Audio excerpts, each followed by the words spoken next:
So I've never done this kind of video before, but I'm gonna try it and we're gonna see where this goes.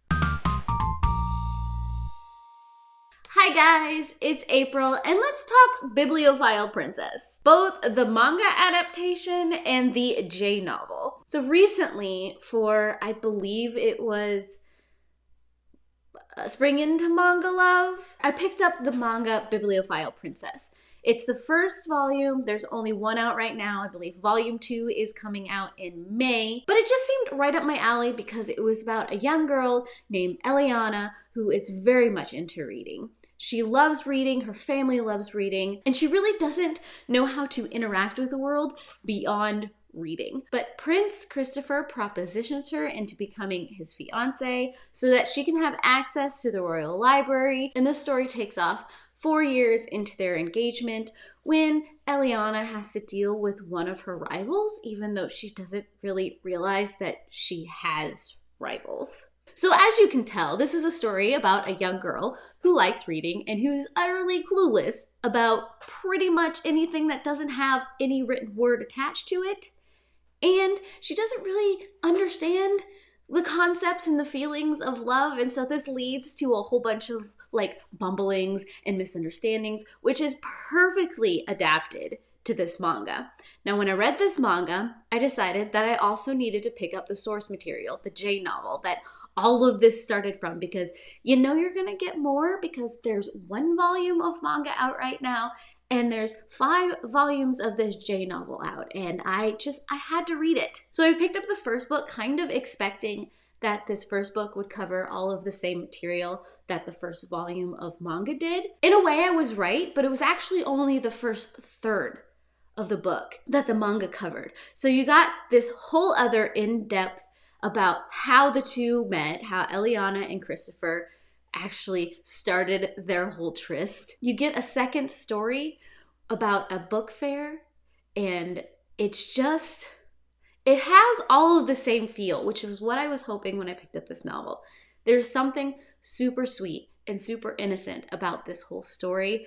Middle grade me is ecstatic about these. You know when you first pick up your romance read and you have these 2 very innocent characters who are sort of starting to navigate what it means to be in love, in a relationship, and figuring all of this stuff out? That is these books. And I think that's why I enjoyed them so much. They are pure fluff. There isn't this overwhelming sense of anxiety. You know there's gonna be some snafus that are kind of hilarious. And you know that the characters are just, I love how in these kind of manga, in these kind of novelizations, the persona of each character is very strong in a certain characteristic. And the author decides to really play with that. So you have the Bibliophile Princess, you have Eliana, who is very much a reader, and you can't really ever see her do anything else besides reading. And then you have Christopher, the suave prince, who you think is this big airhead and just a womanizer and all that kind of stuff, but there's something deeper going on there. There's something in his past that connects him to Eliana in such a beautiful way.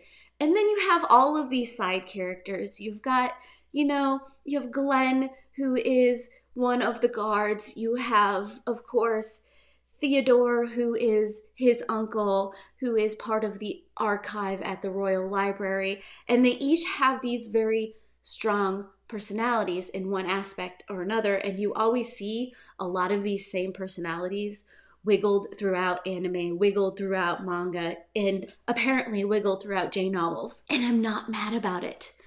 It's a formula that I really, really appreciate. And there's a simplicity to it that gives me goosebumps. I don't know if I'm explaining this at all, but it might be because this story resonates with me so well, because there's just this overabundance of the value of books and the value of human beings. And Eliana doesn't have any strives for power, but she has this very unassuming, innocent way of making suggestions that betters the kingdom that is within this story. And I love it so much. I'm assuming the next volume of the manga is going to cover the storyline, the story arc that is the mainstay of the second half of this novel. I love the artist. I love the artwork and the way the story is written and how it's going. I think this manga was adapted well. And while I like that visual format, there is something about the novel being in Eliana's head, seeing the different perspectives from the other male leads, from the other male side characters.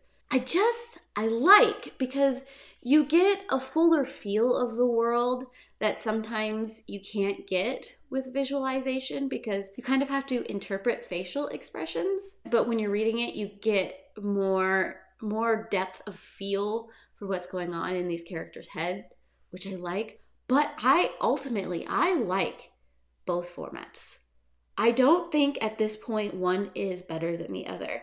And I'll have to continue to watch the manga releases, and I'll have to continue on in reading the novels and then give you more of a feedback. But I wanted to sit down and kind of get out my first thoughts. If you like the visual format, if you like these fluffy, kind of silly almost, but with a hidden depth to them, reads in the manga world, I highly recommend that you pick up the manga. If you like all of that, if you love getting different perspectives and getting more inside the head of the character and a fuller feel of the world, novelization, I think, is the way to go. But I think I'm going to continue on with both. I've pre-ordered volume 2. I have 2 through 5 on my Kindle. The thing about these is they're both digital. And I don't know if there is going to be a push to get any of these in physical.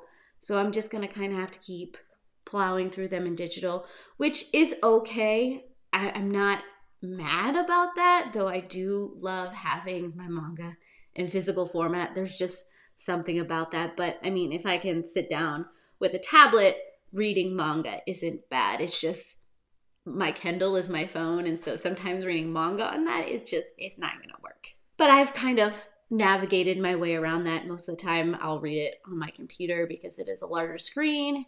But then, of course, I've got the J novels that I can just carry with me wherever and read during commercial breaks, read while I'm cooking. It's just glorious and I love it. But I do hope that at some point, at least the manga, I wouldn't say no to having a physical of the novels as well. But the artwork, I want a physical copy of that artwork. It's just glorious and I love it.